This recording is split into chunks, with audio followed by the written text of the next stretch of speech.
baby. Uh, no, I don't care about this. I'm not gonna read the chat. So I'm up here, and I got no. Yeah, cool. So what I'm gonna do is have this here. I'm gonna have this here, and then this notes. I could have this in the background, but it might be distracting.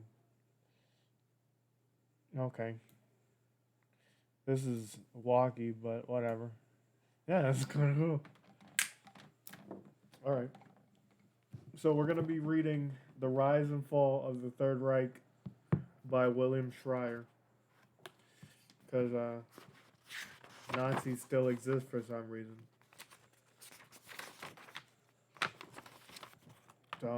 This book is dumb big, but I'm gonna read it. Book 1, The Rise of Adolf Hitler. Uh, Chapter 1, Birth of the Third Reich. I have often felt a bitter sorrow at the thought of the German people who, uh, which is so estimable in the individual and so wretched in the generality. Goat. I don't know what that means. I have often felt a bitter sorrow at the thought of German people, which is so estimable in the individual and so wretched in the generality. I guess I get it, but well, damn, that sucks. Hitler was the fate of Germany, and this fate could not be stayed. Field Marshal Walter von Brauch, commander and the chief of the German army, 1938 through 41. 1,000 years will pass, and the guilt of Germany will not be erased. Hans Frank, Governor General of Poland, before he was hanged at Nuremberg. Those who do not remember the past are condemned to relive it. Santayana. And that's why we're doing this on the internet, so it'll be here forever. And if you choose to ignore it, that's your fault. Forward. Though I lived and worked in the Third Reich during the first half of its brief life, watching at first, um, watching at first hand Adolf Hitler consolidate his power as dictator of this great but baffling nation, and then lead it off to war and conquest. This personal experience would not have led me to attempt. I'm dead not gonna wear the headphones for this because I just hear myself twice, but I know it's pretty fine, so I'm just gonna trust that everything is cool.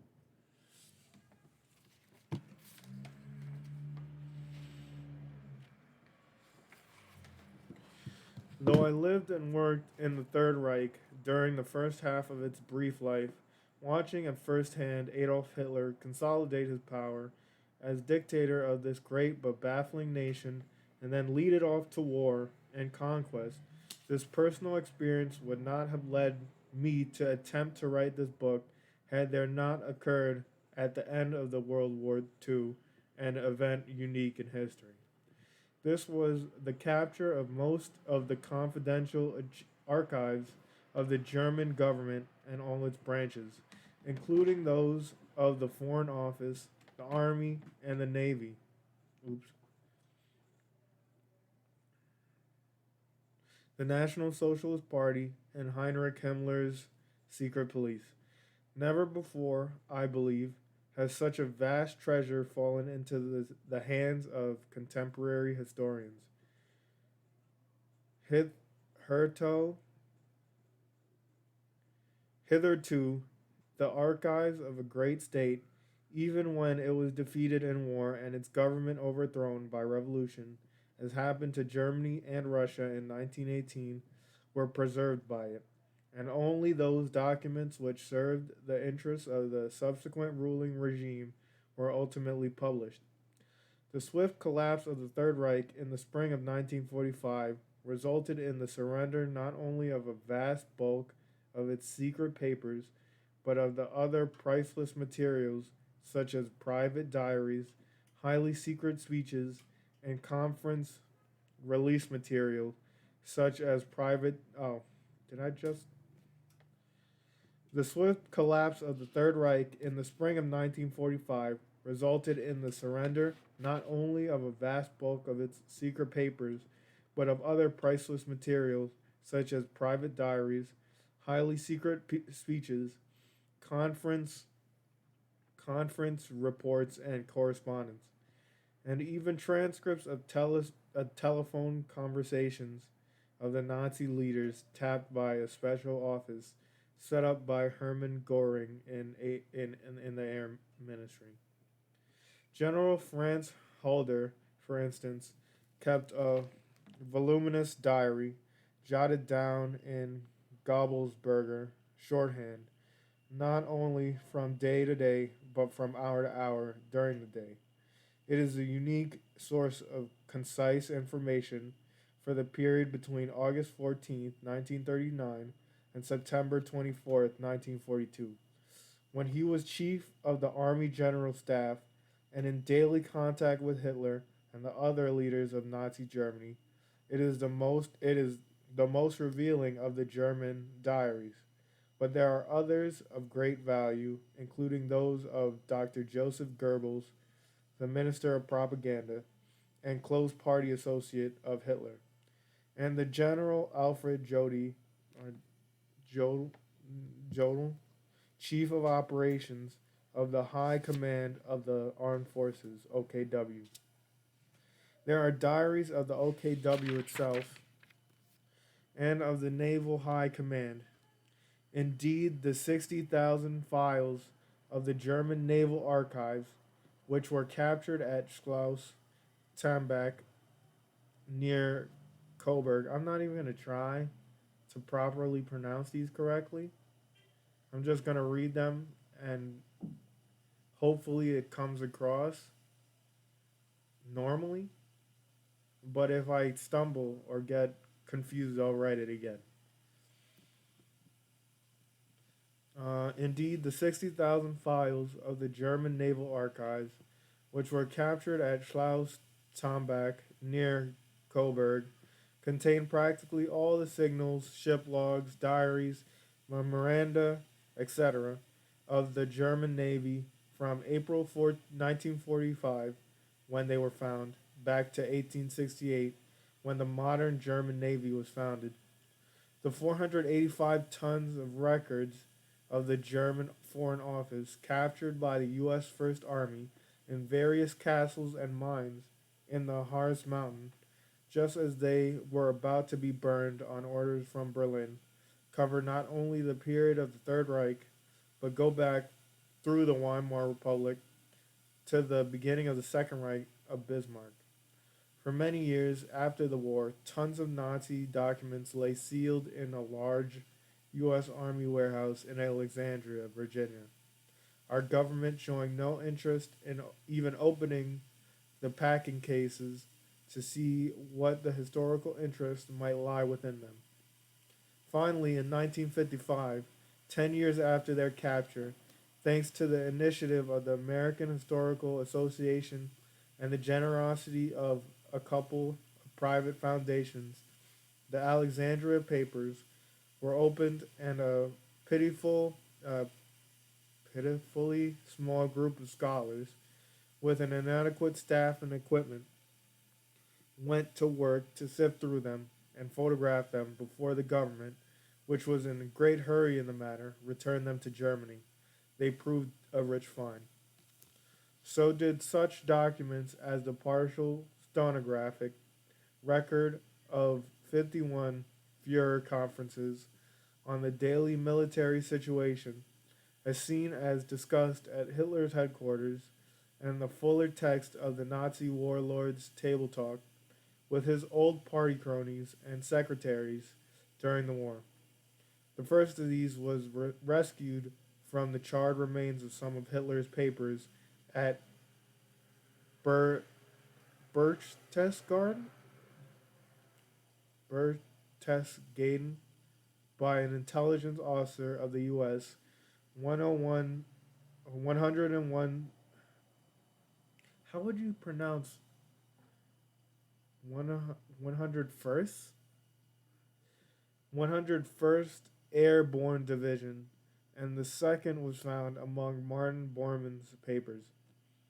Hundreds of thousands of captured Nazi documents were hurriedly assembled at Nuremberg as evidence in the trial of the major Nazi war criminals. While covering the first part of the trial, I collected stacks of mimeographed copies and later the 42 published volumes of testimony and documents, supplemented by 10 volumes of English translation of many important papers. The text of other documents published in a 15-volume series on the 12 subsequent Nuremberg trials we also was also of value, though many papers and much testimony were omitted. Finally, in addition to this unprecedented store of documents, there are the records of the exhaustive interrogation of German military officers and party and government officials and their subsequent testimony under oath at the various power trials, which provide materials the like of which was never available, I believe, from such sources after previous wars. I don't know why I write like that. I have not read, of course, all of the staggering amount of documentation. It would be far beyond the power of a single individual. But I have worked my way through a considerable part of it, slowed down, as all toilers in this rich vineyard must be, by the lack of any suitable indexes. It is quite remarkable how little those of us who were stationed in Germany during the Nazi time, journalists and diplomats, really knew what was going on behind the facade of the Third Reich. A totalitarian dictatorship by its very nature works in great secrecy and knows how to preserve. Wait, what? A totalitarian dictatorship by its very nature works in great secrecy and knows how to preserve the secrecy from the prying eyes of outsiders. It was easy enough to record and describe the bare, exciting, and often revolting events in the Third Reich. Hitler's ascension to power, the Reichstag fire, the Room blood purge, the Anschluss with Austria, the surrender of Chamberlain at Munich, the occupation of Czechoslovakia, the attacks on Poland, Scandinavia, the West, the Balkans, and Russia. The horrors of Poland. Okay, hold on one second. Anybody who joins this Discord, it's gonna be streaming, so just so y'all know beforehand. If no one joins, it doesn't matter, but still. Uh, the attacks on Poland, Scandinavia, the West, the Balkans, and Russia. The horrors of the Nazi occupation and of the concentration camps and the liquidation of the Jews. But the fateful decisions secretly made, the intrigues, the treachery, the motives, and the aberrations which led up to them, the parts the parts played by the principal actors behind the scenes, the extent of the terror they exercised, and their technique of organizing it. All this and much more remained largely hidden from us until the secret German papers turned up.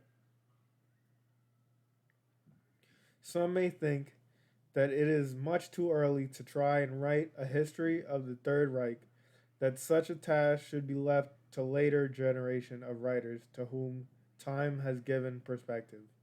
I found this view especially prevalent in France when I went to do some research there. Nothing more recent than the Napoleonic era, I was told, should be tackled by writers of history. There is much merit in this view. Most historians have waited 50 or 100 or more before attempting to write an account of a country, an empire, an era, but was not but was this not principally because it took that long for the pertinent documents to become a light become were this this is hard. This is hard. There is much merit in this view.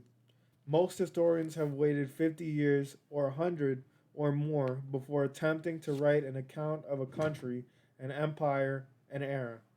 But was this not principally because it took that long for the pertinent documents to come?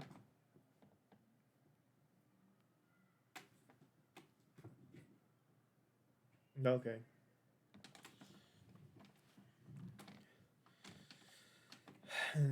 But was this not principally because it took that long for the pertinent documents to come to light and furnish them with the authentic material they needed? And though perspective was gained, was not something lost because the authors necessarily lacked a personal acquaintance with the life and the atmosphere of the times, and with the historical figures about which they wrote. In the case of the Third Reich, and it is a unique case, almost all of the documentary material became available after its fall, and it has been enriched by the testimony of all the surviving leaders, military and civilian, in some instances before their death by execution. With such incomparable sources as so soon available, and with the memory of life in Nazi Germany, and of the appearance and behavior and nature of the men who ruled it, Adolf Hitler above all, still fresh in mind and bone, I decided, at any rate, to make an attempt to set down the history of the rise and fall of the Third Reich. I lived through the war. Thucydides, Thucydides, I don't know how to pronounce that. Thucydides, Thucydides. I'm gonna write it down. How do you pronounce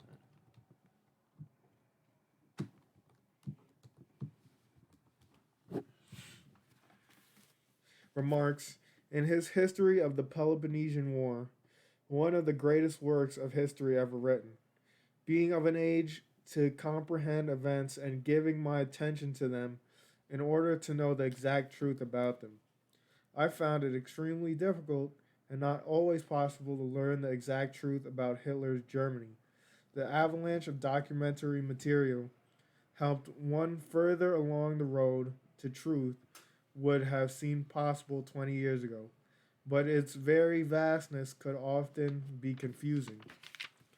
And in all human records and testimony, there are bound to be baffling contradictions. No doubt my own prejudices, which inevitably spring from experience and makeup, creep through the pages of this book from time to time. I detest totalitarian dictatorships and principle and came to loathe this one the more I lived through it and watched its ugly assault upon the human spirit. Nevertheless, in this book I have tried to be severely objective, letting the facts speak for themselves and noting the source for each. No incidents, scenes, or quotations stem from imagination. All are based on documents, the testimony of eyewitnesses, or my own personal observation. In the half dozen or so occasions in which there is some speculation, where the facts are missing, this is plainly labeled as such. My interpretations, I have no doubt, will be disputed by many. That is inevitable. Since no man's opinions are infallible, those that I have ventured here, in order to add clarity and depth to this narrative, are merely the best I could come by from the evidence and from the knowledge and experience I have had. Adolf Hitler is probably the last of the great adventure conquerors in the tradition of Alexander, Caesar, and Napoleon. And the Third Reich, the last of the empires which set out on the path taken earlier by France, Rome, and Macedonia. Oh, the curtain was rung down on that phase of history, at least, by the sudden invention of the hydrogen bomb, of the ballistic missiles, and of rockets that can be aimed to hit the moon. In our new age of terrifying lethal gadgets, which supplanted so swiftly the old one, the first great aggressive war, if it should come, will be launched by suicidal little madmen pressing an electronic button. Such a war will not last long, and none will ever follow it. There will be no conquerors and no conquest, but only charred bones of the dead on an inhabited planet. The rise and fall. Oh, yeah, the rise and fall of Adolf Hitler, or the Third Reich.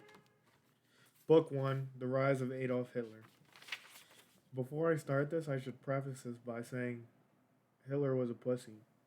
If anyone has a problem with that, we could talk about it.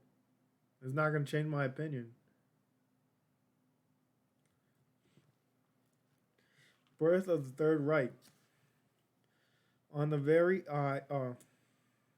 on the very eve of the birth of the Third Reich, a feverish tension gripped Berlin. The Weimar Republic, it seemed obvious to almost everyone, was about to expire. For more than a year, it has been fast crumbling. General Kurt von Schleicher, who, like his immediate predecessor Franz von Papen, cared little for the Republic and less for its democracy, and who also, like him, had ruled as Chancellor by presidential decree without recourse to Parliament. Without recourse to Parliament, had come to the end of his rope after 57 days in office. Reading out loud is dumb hard. On Saturday, January 28, 1933, he had been abruptly dismissed by the aging president of on Saturday, January 28, 1933, he had been abruptly dismissed by the aging president of the Republic, Field Marshal von Hindenburg. Adolf Hitler, leader of the National Socialists, the largest political group, or the largest political party in Germany, was demanding for himself the chancellorship of the Democratic Republic he had sworn to destroy.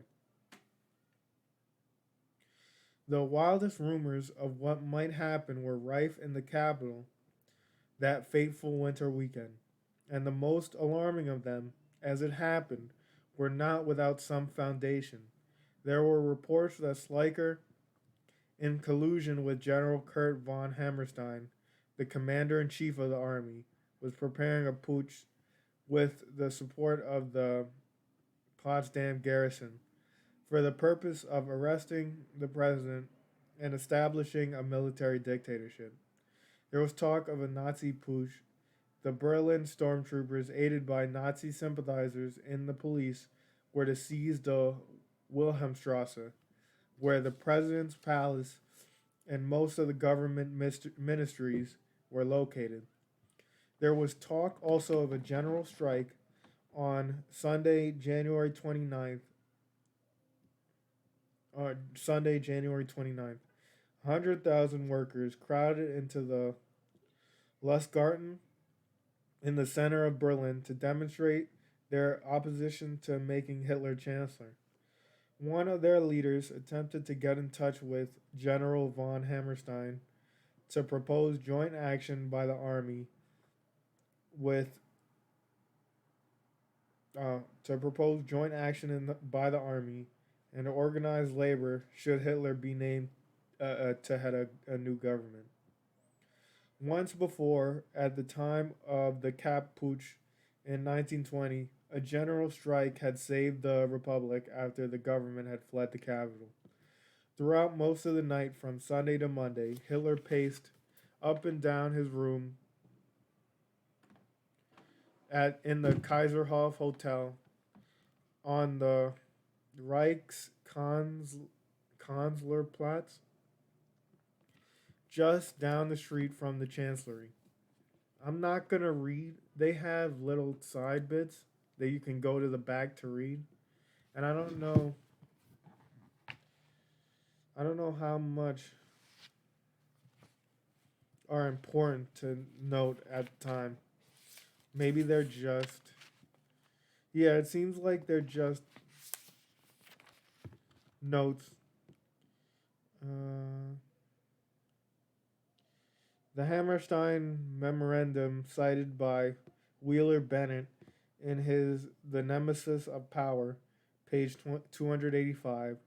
The memorandum was written for Wheeler Bennett by Dr. Kunrath von Hammerstein, son of the general, and was based on his father's notes and diaries. It is entitled Schleicher, Hammerstein, and the Seizure of Power.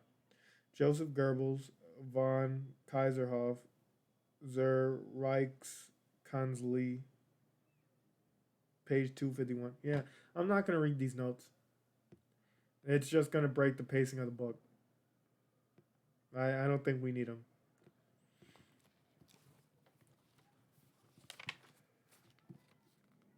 Yeah, because they're just citations for books.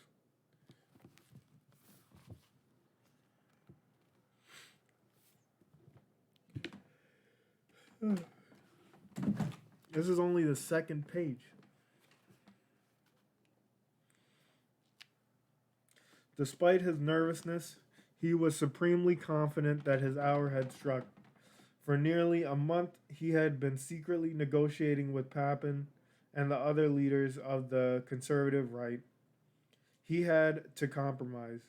He could not have a purely Nazi government, but he could be chancellor of a coalition government whose members, 8 out of 11 of whom were not Nazis, agreed with him on the abolition of the democratic Weimar regime. Only the aged, dour president had seemed to stand in his way. As recently as January 26th, 2 days before the advent of this crucial weekend, the grisly old field marshal had told General von Hammerstein that he had no intention whatsoever of making the Austrian corporal either Minister of Defense or the Chancellor of the Reich. Yet, under the influence of his son, Major Oscar von Hindenburg, of Otto von Meisner, the state secretary of the president, of Papin, and other members of the palace camarilla, the president was finally weakening. He was 86 and fading into senility. Senility? Senility. He was becoming senile.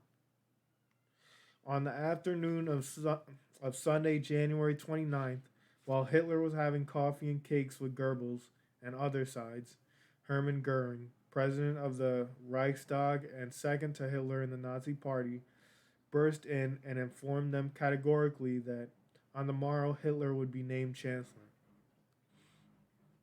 This is one of those books that starts in the middle and then comes back. It's not the middle of anything, but they're going to come back to it later.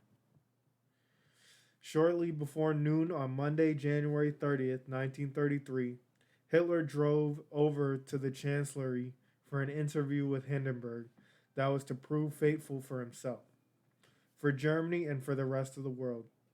From a window in the Kaiserhof, Goebbels' room and other Nazi chiefs kept an anxious watch on the door of the Chancellery, where the Fuhrer would shortly be coming out. We would see from his face whether he had succeeded or not, Goebbels noted. For even then, they were not quite sure. Our hearts are torn back and forth between doubt, hope, joy, and discouragement. Hold on 1 second.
Yet, under the influence of his son, Major Oscar von Hindenburg of Otto von Meisner, the state secretary to the president, of Poppin and other members of the Palace Camarilla, the president was finally weakening.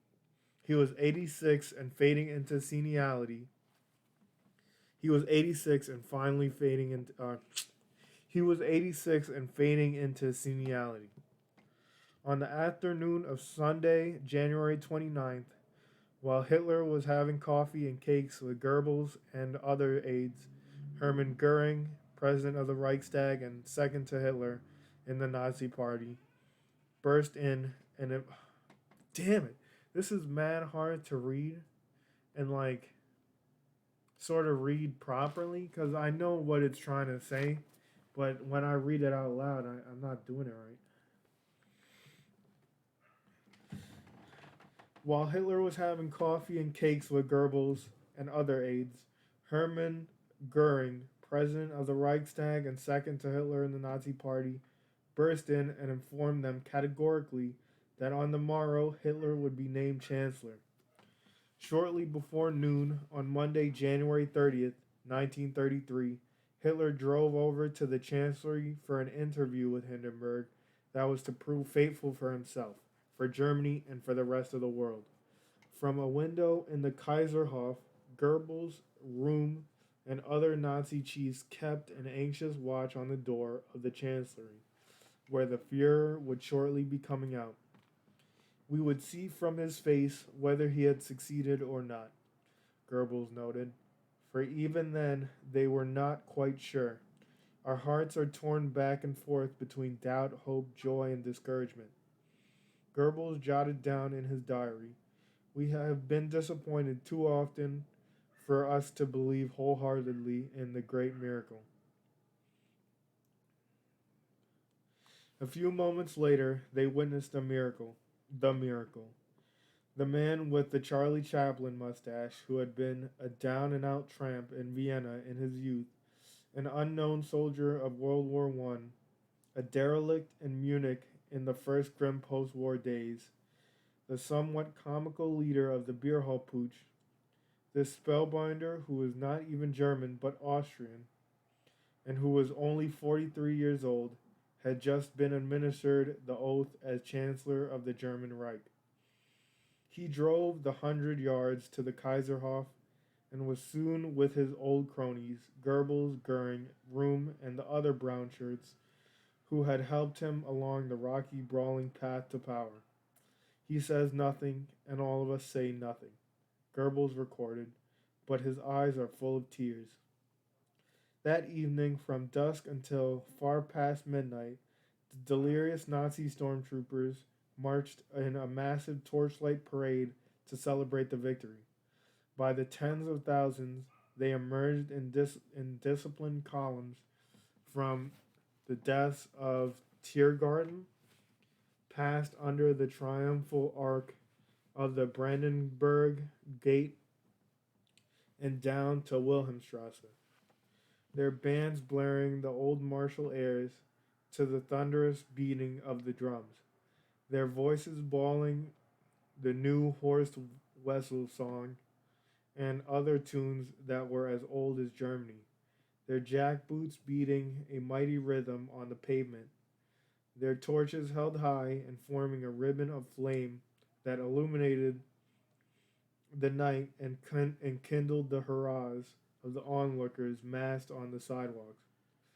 From a window in the palace, Hindenburg looked down on the marching throng, beating time to the military marches with his cane, apparently pleased that at last he had picked a chancellor who could arouse the people in a traditionally German way. Whether the old man in his dotage had any inkling of what he had unleashed that day is doubtful. A story probably apocryphal soon spread over Berlin that in the midst of the parade he had turned to an old general and said, "I didn't know we had taken so many Russian prisoners." A stone's throw down the Wilhelmstrasse, Adolf Hitler stood at an open window of the Chancellery, beside himself with excitement and joy, dancing up and down, jerking his arms up and continually in the Nazi salute, smiling and laughing until his eyes again were full of tears. One foreign observer watched the proceedings that evening with different feelings. The rivers of fire flowed past the French embassy. Andre Francois Poncet, the ambassador, wrote, "Whence, with heavy heart and filled with foreboding, I watched its luminous wake." Tired but happy, Goebbels arrived home that night at 3 a.m. Scribbling in his diary before retiring, he wrote, "It is almost like a dream, a fairy tale. The new Reich has been born. 14 years of work have been crowned with victory. The German Revolution has begun." The Third Reich, which was born on January 30th, 1933,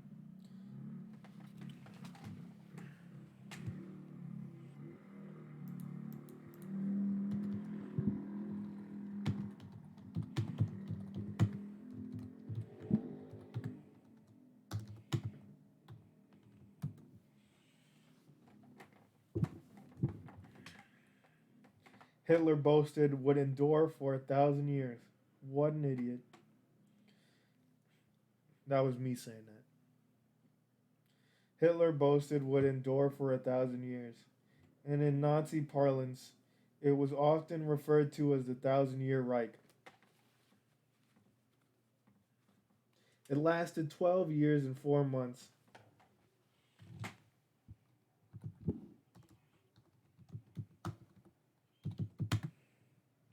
February, March, April, May.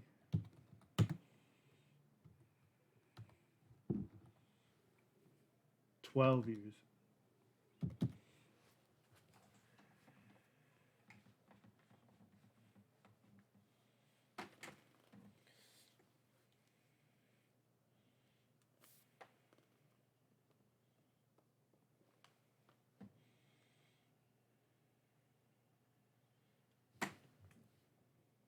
It lasted 12 years and 4 months, but in that flicker of time, as history goes, it caused an eruption on this earth more violent and shattering than any previously experienced, raising the German people than any previously experienced, raising the German people to heights of power they had not known in more than a millennium, making them at one time the masters of Europe from the Atlantic to the Volga, from the North Cape to the Mediterranean, and then plunging them to the depths of destruction and desolation at the end of a world war, which their nation had cold bloody.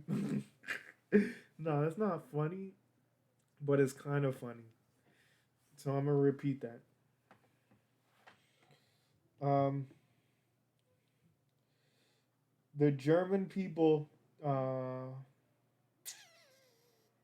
It lasted 12 years and 4 months, but in that flicker of time, as history goes, it caused an eruption on this earth more violent and shattering than any previously experienced raising the German people to heights of power they had not known in more than a millennium, making them at one time the masters of Europe from the Atlantic to the Volga, from the North Cape to the Mediterranean, and then plunging them to the depths of destruction and desolation at the end of a world war which their nation had cold bloodedly provoked. I mean, that's not funny, but it kind of is.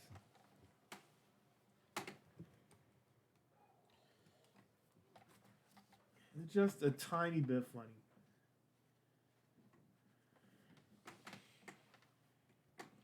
And during which it instituted a reign of terror over the conquered peoples, which, in its calculated butchery of human life and the human spirit, outdid all the savage oppression of previous ages.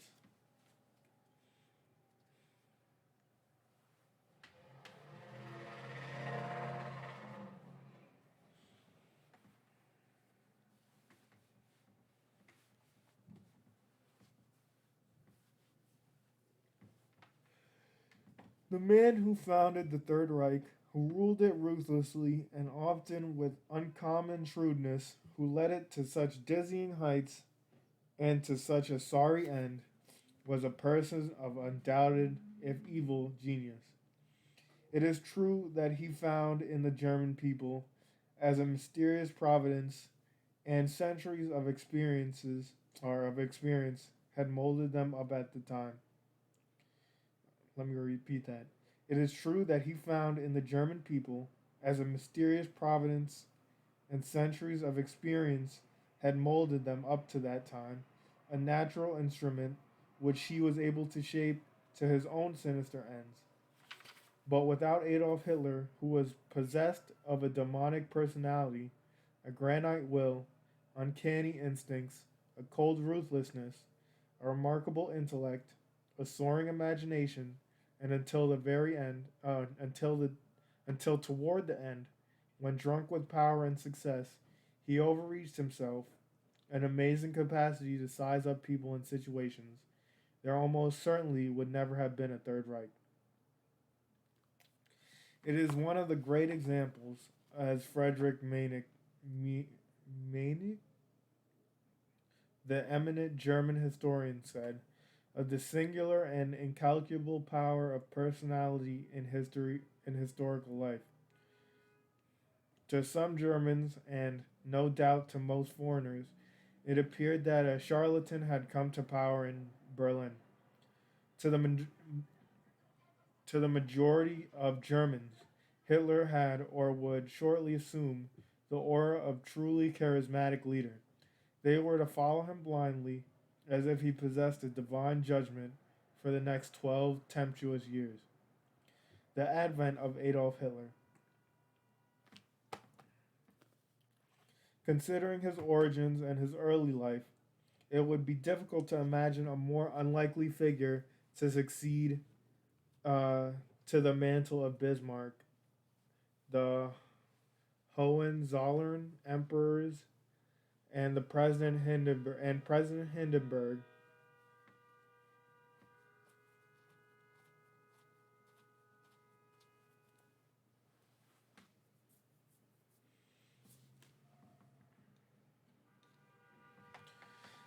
Considering his origins and his early life, it would be difficult to imagine a more unlikely figure to succeed to the mantle of Bismarck.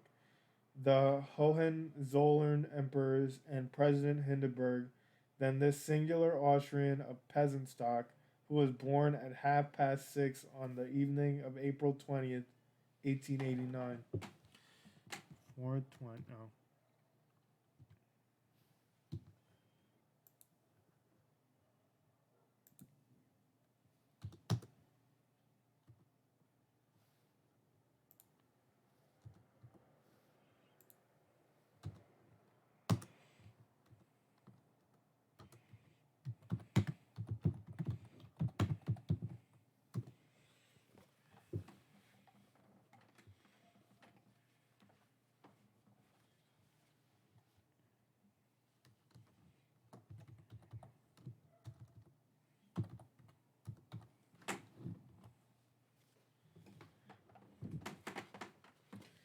In the Gasthof zum Palmer, a modest inn in the town of Bronna. What? In the Gasthof zum Palmer, a modest inn in the town of Bronna am Inn, across the border from Bavaria.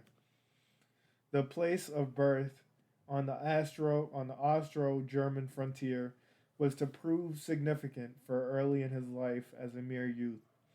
Hitler became obsessed with. I wonder if that's what they consider youth. If him being 43 when he. No, well, probably not. The place of birth on the Austro German frontier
Hitler became obsessed with the idea that there should be no border between these two German speaking peoples and that they both belonged in the same Reich. So strong and enduring were his feelings that at 35, when he sat in German prison dictating dictating the book that would become the blueprint for the Third Reich, his very first lines were concerned with the symbolic significance of his birthplace. Mein Kampf begins with these words.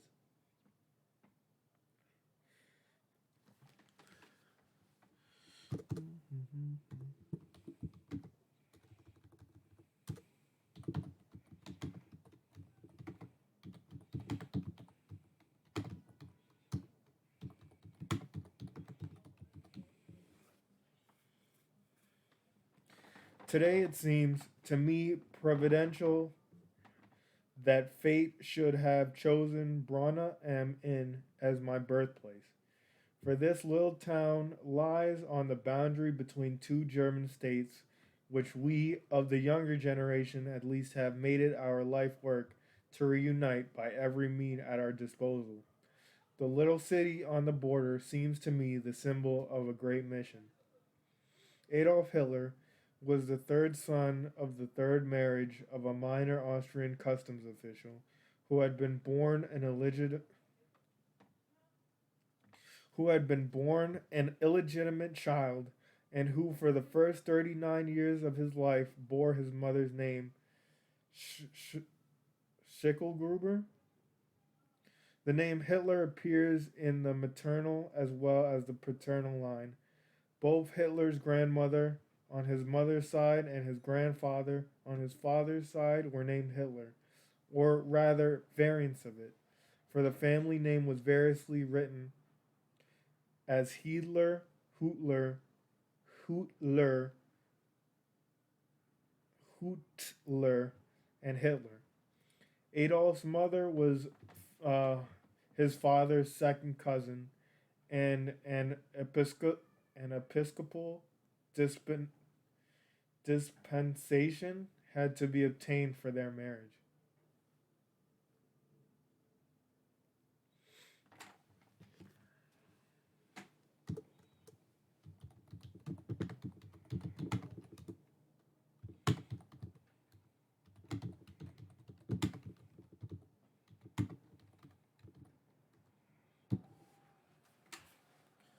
So already he's down horrendous, but whatever. The forebears of the future German Führer on both sides dwelt for generations in the Waldviertel, a district in Lower Austria between the Danube, Danube, Danube, and the borders of Bohemia and Moravia. In my own Vienna, in my own Vienna days, I sometimes pass through it on my way to Prague or to Germany. It is a hilly, wooded country of peasant villages and small farms. And though only some 50 miles from Vienna, it has a somewhat remote and impoverished air, as if the main currents of Austrian life had passed it by. The inhabitants tend to be dour like the Czech peasants just to the north of them. Intermarriage is common, as in the case of Hitler's parents, and illegitimacy is frequent. On the mother's side, there was a certain stability. For 4 generations, Clara Polt's family remained on peasant holding number 37 in the village of Spittal. The story of Hitler's paternal ancestors is quite different. The spelling of the family name, as we have seen, changes. The place of residence also. There is a spirit of restlessness amongst the Hitlers, and urge to move from one village to the next, from one job to another, to avoid firm human ties, and to follow a certain bohemian lifestyle and relations with women. Johann Johann George Hiedler, Adolf's grandfather, was a wandering miller, plying his trade in one village after another in Lower Austria. 5 months after his first marriage, in 1824, a son was born, but this child and the mother did not survive. 18 years later, while working in Durenthal, he married a 47-year-old peasant woman from the village of Strones, Maria and Schickelgruber. 5 years before the marriage, on June 7th, 1837, Maria had an illegitimate son whom she named Alois. Uh, Alloy, or Alo, I can't pronounce that. I'll say Alois, and who became Adolf Hitler's father. It is most probable that the father of Alois was Johann Hitler, though conclusive evidence is lacking. At any rate, Johann eventually married the woman, but contrary to the usual custom in such cases, he did not trouble himself with legitimizing the son after the marriage. The child grew up as Alois Schlickelgruber. Anna died in 1847, whereupon Johann Hitler vanished for 30 years, only to reappear at the age of 84 in the town of Witra in the Waldviertel. In the Waldviertel, the spelling of his name now changed to Hitler, to testify before a notary in the presence of three witnesses that he was the father of Alois Schickelgruber. Why the old man waited so long to take this step, or why he finally took it, is not known from available records. According to Readin, Alois later confided to a friend that it was done to help him obtain a share of the inheritance from an uncle, a brother of the miller, who had raised the youth in his own household. At any rate, this tardy recognition was made on June 6, 1876, and on November 23rd, the parish priest, Dollersheim, to whose office the notarized statement had been forwarded, scratched out the name of Alois Schickelgruber in the baptismal registry and wrote in place that of Alois Hitler. From the time on, Adolf's father was legally known as Alois Hitler, and the name passed on naturally to his son. It was only during the. We're going to read one chapter per thing. We could probably read more than that, but I'm going to just start light.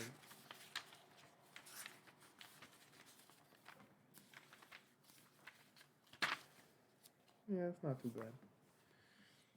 1930s that. Jesus Christ. I don't know what's up. It just itches.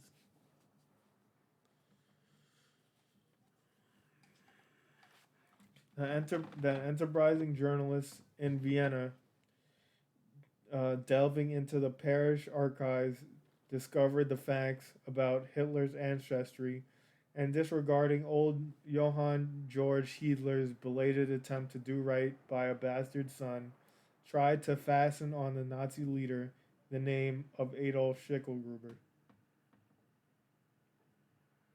There are many weird twists of fate in the strange life of Adolf Hitler, but none more odd than this one, which took place 13 years before his birth.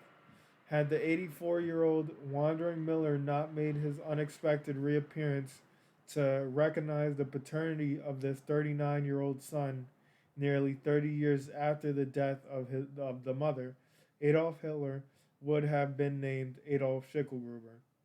There may not be much to anything in a name, but I have heard Germans speculate whether Hitler would have become the master of Germany had he been known to the world as Schickelgruber. It has slightly comic sound as it rolls off the tongue of a South German. Can one imagine the frenzied German masses acclaiming a Schickelgruber with their thunderous Heils? Heil Schickelgruber. Not only was a Heil Hitler used as a Wagnerian pagan like chant by the multitude in the mystic pageantry of the massive Nazi rallies, but it became the obligatory form of greeting between Germans during the Third Reich, even on the telephone, where it replaced the conventional "Hello, Heil Schickelgruber." It is a little difficult to imagine. Hitler himself seems to have recognized this. In his youth, he confided to his only boyhood friend he had nothing he had that nothing had ever pleased him as much as his father's change of names. He told August Kubi, Kubizek that the name Schickelgruber seemed to be him so uncouth, so boorish. Apart from being so clumsy and unpractical, he found Hitler too soft. But Hitler sounded nice and was easy to remember. August Kubizek, the young Hitler I knew, page 40.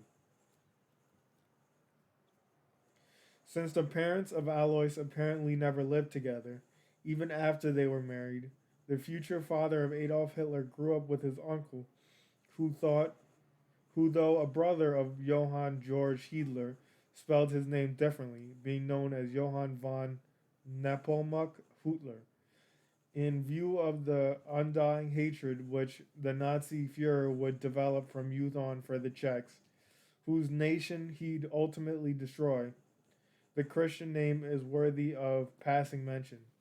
Johann von Nepomuk was the national saint of the Czech people, and some historians have seen in a Hitler's being given the name as indication of Czech blood in his family. Alois Schickelgruber first learned the trade of shoemaker in the village of Spital, but being restless like his father, he soon set out to make his fortune in Vienna. At 18, he joined the border police in the Austrian customs service near Salzburg, and on being promoted in the customs service itself 9 years later, he married Anna Glassel Horer, the adopted daughter of a customs official. She brought him a small dowry and increased social status, as such things went in an old Austro Hungarian petty bureaucracy. But the marriage was not a happy one. She was 14 years older than he, of failing health, and she remained childless. After 16 years, they were separated, and 3 years later, in 1883, she died. Before the separation, Alois, now legally known as Hitler, had taken up with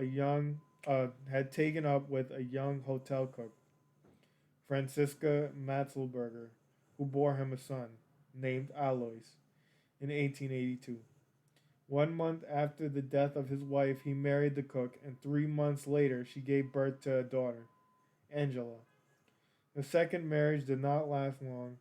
Within a year, Franziska was dead of tuberculosis. 6 months later, Alois Hitler married for the third and last time.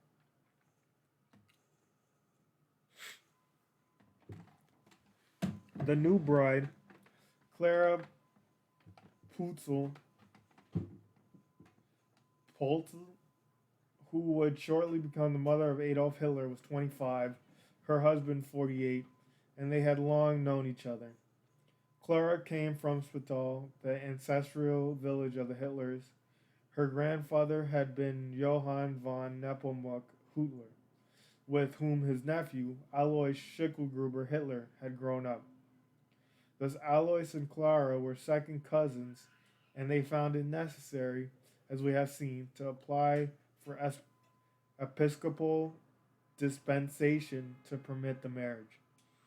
It was a union which the customs official had first contemplated years before, when he had taken Clara into his childless home as a foster daughter during his first marriage.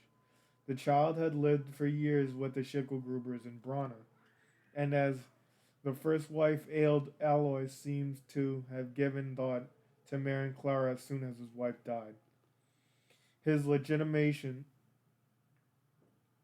and his coming into inheritance from his uncle, who was Clara's grandfather, occurred when the young girl was 16, just old enough to legally marry.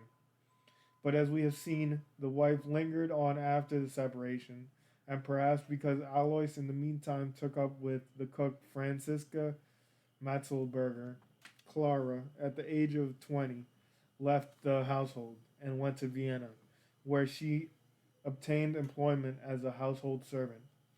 She returned 4 years later to keep house for her cousin. Franziska, too, in the late months of her life, had moved out of her husband's home. Alois Hitler and Clara Pultz were married on January 7th, 1885, and some 4 months and 10 days later, their first child, Gustav, was born. He died in infancy, and as did the second child, Ida, born in 1886. Adolf was the third child of this third marriage. A younger brother was the third child of this third marriage. A younger brother, Edmund, born in 1894, lived only 6 years. The fifth and last child, Paula, born in 1896, lived to survive her famous brother. Adolf's half brother, Alois, and his half sister, Angela, the children of Franziska Matzelberger, also lived to grow up. Angela, a handsome young woman, married a revenue official named Raubal, and after his death worked in Vienna as a housekeeper and for a time, if Readin's information is correct, as a cook in a Jewish charity kitchen. In 1928, Hitler brought her to Bert, Berchtesgaden as his housekeeper, and therefore, thereafter, one heard a great deal in Nazi circles of the wondrous Viennese pastries and desserts she baked for him, and for which he had such a ravenous appetite. She left him in 1936 to marry a professor of architecture in Dresden.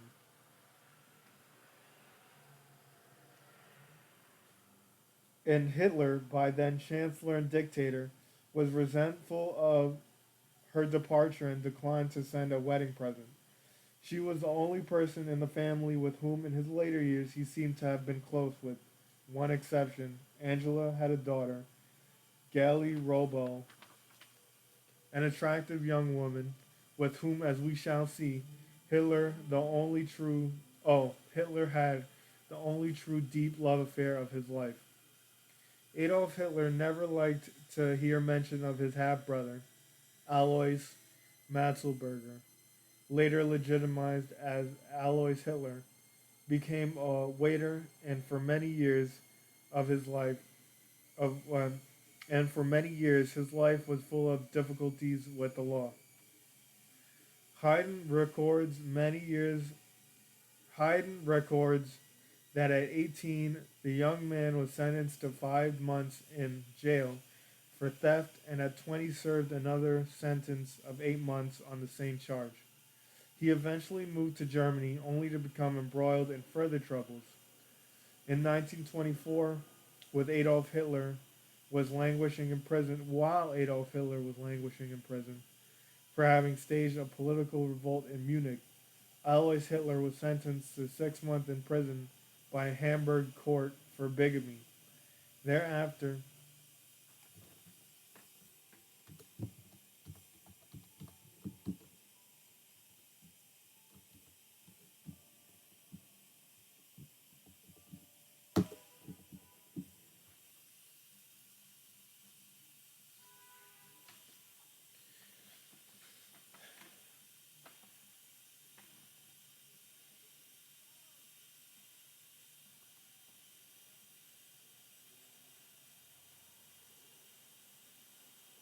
thereafter, Haydn recounts he moved on to England, where he quickly established a family and then deserted it. The coming to power of the National Socialists brought better times to Alois Hitler. He opened a Bierstube, a small beer house, in a suburb of Berlin, moving it shortly before the war to the Wittenberg in the capital's fashionable West End. It was much frequented by Nazi officials, and during the early part of the war, when food was scarce, it inevitably had a plentiful supply. I used to drop in occasionally at that time. Alois was then nearing 60, a portly, simple, good natured man with little physical resemblance to his famous half brother, and in fact indistinguishable from dozens of other little pub keepers one had seen in Germany and Austria. Business was good, and whatever his past, he was now obviously enjoying the prosperous life. He had only one fear, that his half brother, in a moment of disgust or rage, might revoke his license. Sometimes there was talk in the little beer house that the Chancellor Fuhrer of the Reich regretted this reminder of the humble nature of the Hitler family. Alois regretted the Alois himself, I remember, refused to be drawn into any talk whatsoever about his half brother. A wise precaution, but frustrating to those of us who were trying to learn all we could about the background of the man who by that time had already set out to conquer Europe.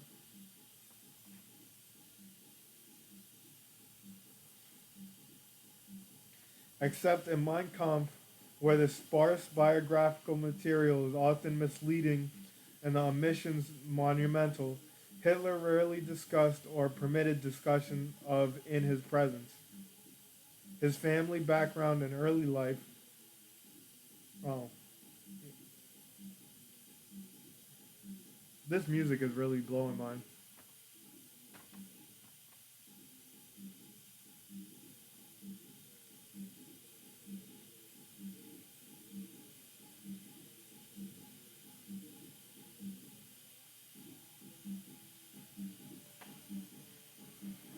Except in Mein Kampf, where the sparse biographical material is often misleading and the omissions monumental, Hitler rarely discussed or permitted discussion of in his presence his family background and early life.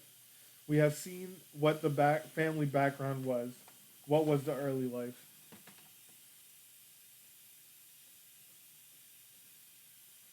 The early life of Adolf Hitler.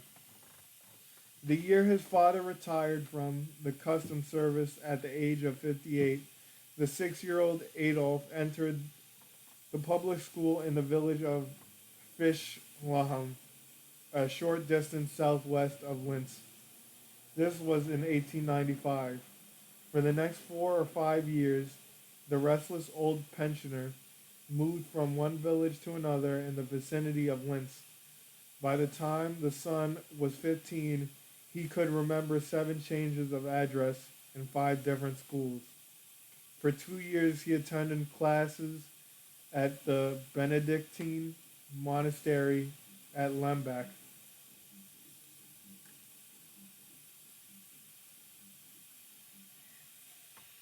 Near which his father had purchased a farm. There he sang in the choir, took singing lessons, and according to his own account, dreamed of one day taking holy orders. Finally, he retired. Customs officials settled. Oh, finally, the retired customs officials settled down for good in the village of Leonding, on the southern outskirts of Linz, where the family occupied a modest house and garden. At the age of 11, Adolf was sent to the high school at Linz.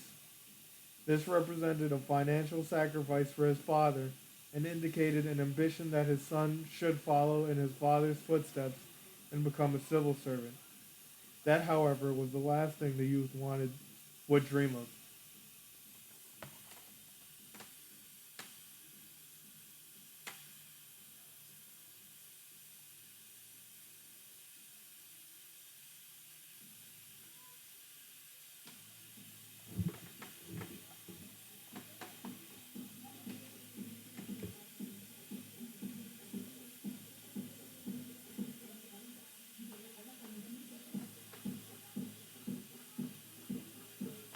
It's not even good music.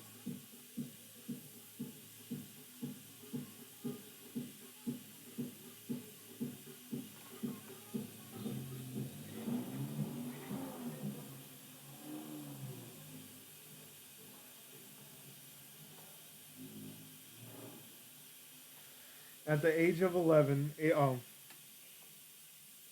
then barely 11 year old, then barely 11 years old, Hitler later recounted, I was forced into opposition to my father for the first time. I did not want to become a civil servant.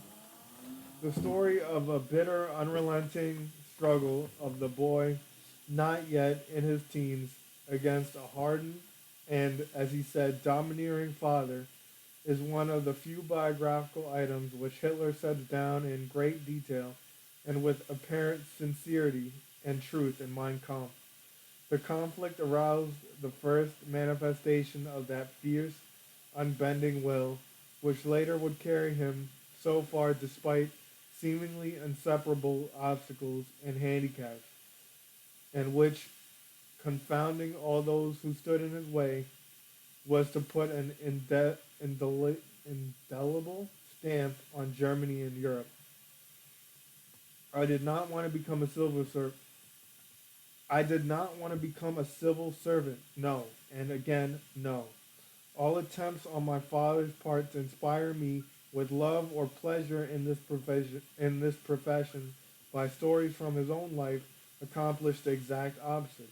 I grew sick to my stomach at the thought of sitting in an office, deprived of my liberty, ceasing to be master of my own time, and being compelled to force the content of my whole life into paper forms that had to be filed out. One day it became clear to me that I would become a painter, an artist. My father was struck speechless. Painter? Artist? He doubted my sanity, or perhaps he thought he had heard wrong or misunderstood me. But when he was clear on the subject, and particularly after he felt the seriousness of my intention, he opposed it with all his determination of his nature. Artist? No, never as long as I live. My father would never depart from his never, and I intensified my nevertheless. One consequence of this encounter, Hitler later explained, was that he stopped studying in school. I thought that once my father saw how little progress I was making at high school, he would let me devote myself to my dream, whether he liked it or not. This written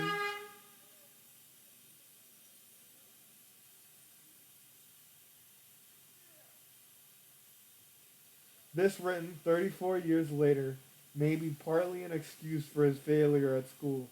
His marks in grade school had been uniformly good, but at the Linz High School they were so poor that in the end, without obtaining the customary certificate, he was forced to transfer to the state high school at Steyr, some distance from Linz. He remained there but a short time and left before graduating. What a dropout.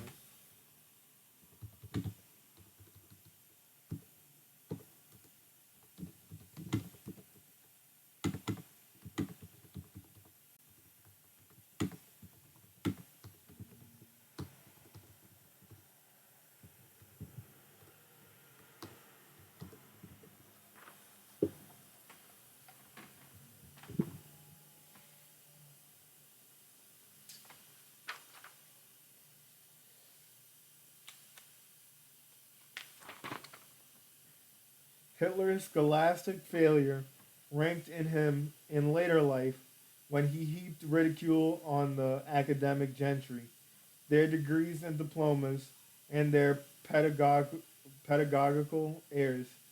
Even in the last 3 or 4 years of his life at Supreme Army Headquarters, where he allowed himself to be overwhelmed with details of military strategy, tactics, and commands, he would take an evening off to reminisce with his old party cronies on the stupidity of the teachers he had in his youth. Some of these meanderings of this mad genius, now the supreme warlord, personally directing his vast armies from the Volga to the English Channel, have been preserved. When I think of when I think of the men who were my teachers, I realize that most of them were slightly mad. The men who the men who could be regarded as good teachers were exceptional. It's tragic to think that such people have power to bar a young man's way. March 3rd, 1942. I have the most unpleasant recollection of the teachers who taught me. Their external appearance excluded uncleanliness. Their collars were unkempt. They were the product of a proletariat denuded, den, denuded of all personal independence of thought, distinguished by unparalleled ignorance, and most admirably fitted to become the pillars of an effete system of government which, thank God, is now a thing of the past. April 12, 1942. When I recall my teachers at school, I realize half of them were abnormal. We pupils of old Austria were brought up to respect old people and women, but on our professors we had no mercy. They were our natural enemies. The majority of them were somewhat mentally deranged, and quite a few ended their days as honest to God lunatics. I was in particular had I was in particular bad odor with the teachers. I showed not the slightest aptitude for foreign languages, though I might have, had not the teacher been a congenital idiot. I could not bear the sight of him. August 29th, 1942. Our teachers were absolute tyrants. They had no sympathy with youth. Their one object was to stuff our brains and turn us into erudite apes like themselves. If any pupil showed the slightest trace of originality, they persecuted him relentlessly, and the only model pupils whom I have ever got to know have all been failures in afterlife. September 7th, 1942. To his dying day, is obvious. Hitler never forgave his teachers for the poor marks that they gave him, nor could he forget. But he could distort to a point of grotesqueness. The impression he made on his teachers, recollected after he had been at the impression he made on his teachers, recollected after he had become a world figure, has been briefly recorded. One of the few instructors Hitler seemed to have liked was Professor Theodor Gissinger, Gissinger, who strove to teach him science. Gissinger later recalled, as far as I was concerned, Hitler left neither a favorable nor an unfavorable impression on Linz. He was by no means a leader in the class. He was slender and erect. He was slender and erect, his face placid and very thin, almost like a consumptive, almost like that of a consumptive. His gaze unusually open, his eyes brilliant.